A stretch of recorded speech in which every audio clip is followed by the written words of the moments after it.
रांची से बांग्लादेशी लड़कियों का रेस्क्यू। बॉर्डर में लगे तार का बाड़ काट पहुंची भारत। देह व्यापार कराने की थी तैयारी, सरगना फरार। रांची पुलिस ने बरियातू के हिल व्यू रोड स्थित होटल बाली रिजोर्ट से 4 लड़कियों का रेस्क्यू किया है। इनमें से 3 बांग्लादेश की रहने वाली है। तीनों लड़कियां बॉर्डर में लगे तार के बाड़ को रात के अंधेरे में काटकर भारत में प्रवेश की थी। सभी की उम्र 20 से 24 साल की है। इन लड़कियों पर देह व्यापार के लिए दबाव बनाया जा रहा था। पुलिस ने रेस्क्यू की गई महिलाओं को जेल भेज दिया गया है। बांग्लादेशी लड़कियों के रांची में अवैध तरीके से रहने और देह व्यापार की तैयारी की सूचना के बाद पुलिस ने छापेमारी की। गिरफ्तार की गई बांग्लादेशी महिलाओं ने बताया कि इनके साथ 3 और लड़कियां बांग्लादेश से आई थी, जो रांची में ही मनीष रॉय के साथ कहीं छिपी हुई है। गिरफ्तार लड़कियों से नाम पूछे जाने पर उन्होंने अपना फर्जी नाम पायल दास, अनिका दत्ता और खुशी बताया। ये तीनों नाम उनके भारत में आकर बनाए गए फर्जी आधार कार्ड वाले थे,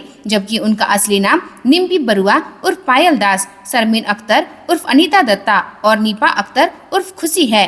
पुलिस ने इनसे मिली जानकारी के आधार पर 3 अन्य बांग्लादेशी लड़कियों की तलाश कर रही है। गिरफ्तार की गई लड़कियों ने फरार लड़कियों के नाम भी बताए हैं। उनके नाम प्रवीण, झूमा और हासी अख्तर है। सभी अपना नाम बदलकर भारत में रह रही है। रांची पुलिस ने इनके पास से 4 मोबाइल और एक फर्जी आधार कार्ड भी बरामद किया है।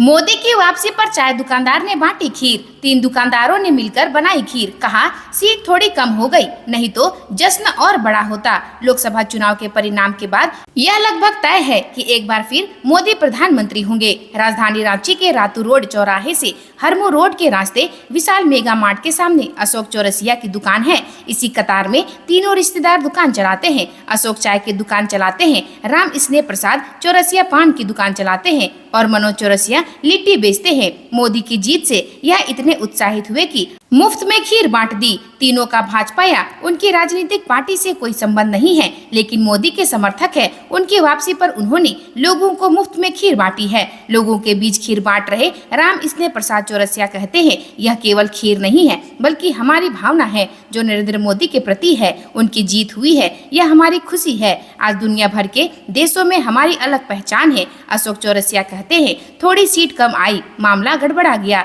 लेकिन मोदी की वापसी हुई है। हम इसी से खुश है। जिस जगह खीर बांट रही थी वहां अशोक चौरसिया दुकान चलाते हैं। अगर मोदी को प्रचंड जीत मिलती या भाजपा को अकेले बहुमत मिलता तो यह आयोजन और बृहद होता।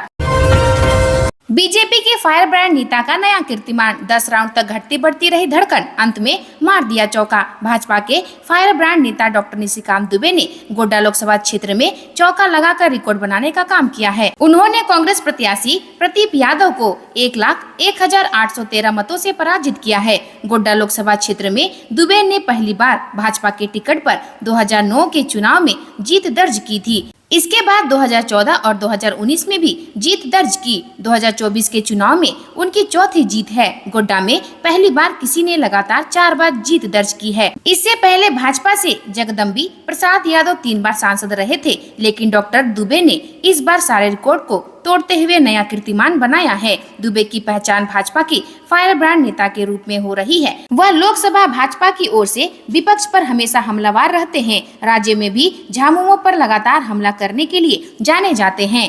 पिछले 1 दशक में गोड्डा लोकसभा क्षेत्र में रेल सेवा से लेकर हवाई सेवा और एम्स जैसे स्वास्थ्य सेवा का विस्तार हुआ है। इस विकास का श्रेय दुबे को जाता है। चुनाव में 19 प्रत्याशी खड़े थे, लेकिन सीधी लड़ाई दुबे और यादव के बीच रही।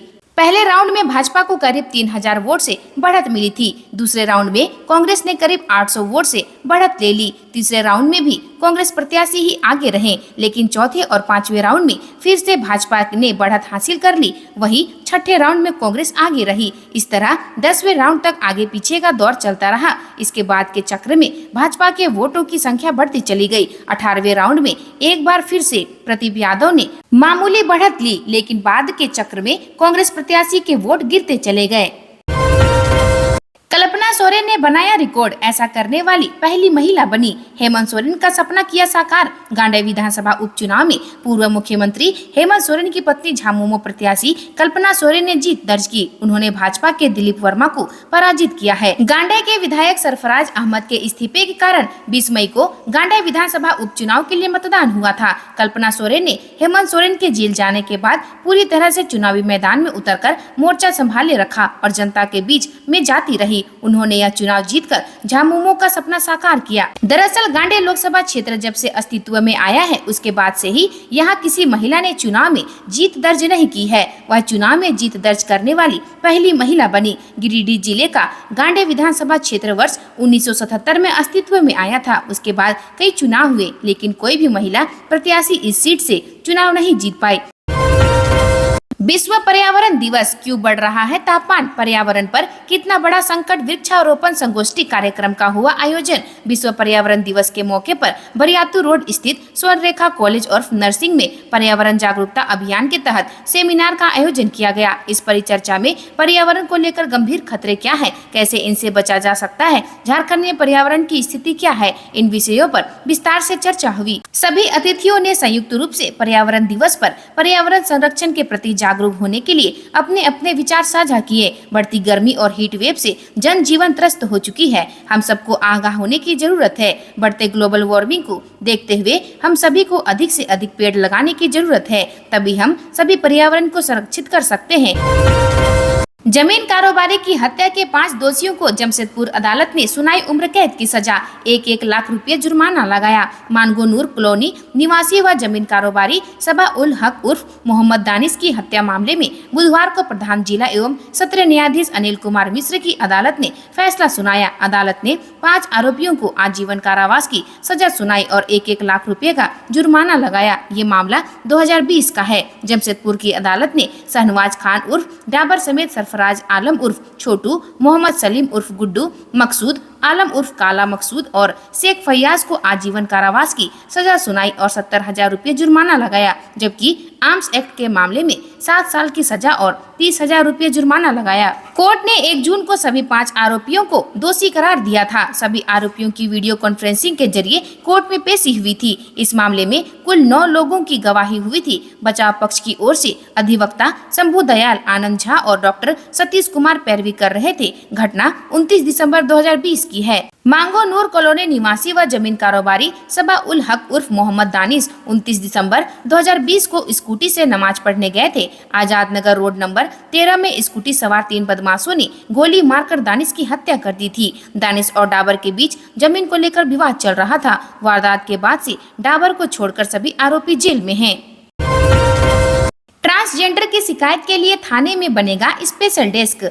आम लोगों की तरह अब ट्रांसजेंडर को भी थाना में अपनी बातों को रखने और शिकायत दर्ज कराने में सहूलियत होगी, क्योंकि जमशेदपुर पुलिस के थानों में ट्रांसजेंडर की शिकायत सुनने के लिए एक अलग से डेस्क की स्थापना की जाएगी। इसके लिए एसएसपी किशोर कौशल ने सभी डीएसपी और थाना प्रभारियों को थाना में ट्रांसजेंडर स्पेशल डेस्क बनाने का आदेश जारी कर दिया गया है। कुछ थाना में इसे शुरू करने की तैयारी भी शुरू कर दी है। कुछ ही दिनों में व्यवस्थित ढंग से सभी थाना में ट्रांसजेंडर स्पेशल डेस्क का शुभारंभ कर दिया जाएगा। उसके बाद आने वाले दिनों में ट्रांसजेंडर मुखर होकर अपनी शिकायत लेकर थाने आ सकते हैं। मिली जानकारी के अनुसार ट्रांसजेंडर अब बिना किसी डर या झिझक के थाने में आकर अपनी शिकायत या परेशानी को ट्रांसजेंडर डेस्क पर कर सकती है। आमतौर पर देखा जाता है कि ट्रांसजेंडर को थाना आकर शिकायत करने या अपनी बातों को रखने में परेशानी होती थी। वह सभी लोगों के समक्ष अपनी बातों को या उनके साथ हुई वारदातों को नहीं कह पाती थी, लेकिन अब ट्रांसजेंडर डेस्क के शुरू होने के बाद वह बिना झिझक के अपनी बातों को पुलिस पदाधिकारी के समक्ष रख सकती है। ट्रांसजेंडर के द्वारा किए जाने वाली शिकायतों की जांच वरीय पदाधिकारी या थाना प्रभारी के द्वारा की जाएगी। ठेकेदार की मनमानी के खिलाफ एकजुट हुए ग्रामीण, हफ्ते भर में पक्का डायवर्जन नहीं बनने पर करेंगे सड़क जाम। पश्चिमी सिंहभूम जिले की कराईकेला पंचायत के बरडी गांव के समीप में संवेदक सत्यम बिल्डर्स ने 2 माह पहले कराईकेला बरडी गांव की संजय नदी पर बने पुल को तोड़ दिया। पुल बनने के बाद संवेदक को ब्लास्टिंग करने की अनुमति नहीं मिली। इसके बाद संवेदक ने नदी में मिट्टी डालकर कच्चा डायवर्जन बनाने के बाद कार्य को अधूरा छोड़ दिया। बारिश से पहले पुल का निर्माण नहीं होने से कराईकेला, लाडूपोदा, ओटार, सिलफोड़ी पंचायत के 25,000 से अधिक ग्रामीणों की मुश्किलें बढ़ जाएगी। जल्द उनकी मांग नहीं मानी तो रांची चाईबासा मुख्य मार्ग को जाम किया जाएगा। पश्चिमी सिंहभूम जिले में बारिश को देखते हुए ग्रामीणों ने नदी में पक्का डायवर्जन बनाने की मांग संबंधित विभाग से की है। इसी कड़ी में बुधवार को बरडी गांव में ग्रामीणों ने रिटायर्ड शिक्षक परशुराम महतो की अध्यक्षता में बैठक की। इस दौरान ग्रामीणों ने कहा कि पिछले कई वर्षों से बरडी गांव की संजय नदी पर नए पुल निर्माण की मांग की जा रही है। बारिश के कारण पुल क्षतिग्रस्त हो गया था। उस समय भी ग्रामीणों ने संबंधित विभाग से नए पुल निर्माण की मांग की थी, लेकिन विभाग ने पुल की मरम्मत के लिए 45 लाख रुपए स्वीकृत किया और 4 माह पहले 45 लाख रुपए खर्च कर बरडी पुल की मरम्मत की गई थी। कल्पना भाभी का आभारी हूँ। जेएमएम को हैट्रिक दिलाने वाला गंगा किनारे वाला छोरा बागी को भी दिखाया आईना। राजमहल लोकसभा क्षेत्र के तहत आने वाले बरहेट विधानसभा क्षेत्र से ही हेमंत सोरेन विधायक हैं। इस सीट पर अगर झामुमो की जीत न होती तो हेमंत सोरेन की भी किरकारी होती। झारखंड में गंगा नदी किनारे सिर्फ राजमहल लोकसभा क्षेत्र से होकर गुजरती है। इस क्षेत्र के रहने वाले विजय हांसदा ने कम उम्र में ही राजनीति में कीर्तिमान बनाने का काम किया है। 2024 के चुनाव में झारखंड से निर्वाचित सभी 14 सांसदों में विजय सबसे कम उम्र के हैं। लोकसभा चुनाव 2024 के दौरान राजमहल लोकसभा क्षेत्र में झामुमो के विजय हांसदा और भाजपा के ताला मरांडी के बीच सीधा मुकाबला था। साल 2014 और 2019 के चुनाव में यह सीट भाजपा नहीं जीत पाई, इसलिए अब की बार जीत के लिए पूरी ताकत लगाई, लेकिन सफलता नहीं मिली। मंगलवार को मतगणना शुरू हुई तो पहले ही चक्र में झामुमो के विजय हांसदा ने बढ़त बनाई तो अंतिम राउंड तक रही। हांसदा ने भाजपा प्रत्याशी ताला मरांडी पर